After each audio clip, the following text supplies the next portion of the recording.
when you want to increase the organic traffic to your website, one of the methods is to create new categories out of the existing products that you have. So let's say you have 100 products on your website with different features, different kinds of products. Look at this selection and think about what other categories you could create out of this set of 100 products besides of the existing categories of your website. Let's say you have 5 categories. See if you could create 5 additional ones based on features, on the same features of various products that you already have.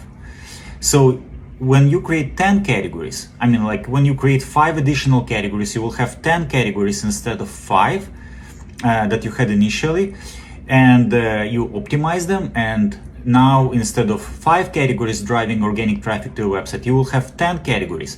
So this is a pretty straightforward method to increase the number of views on your website, increase your organic traffic, and increase your sales.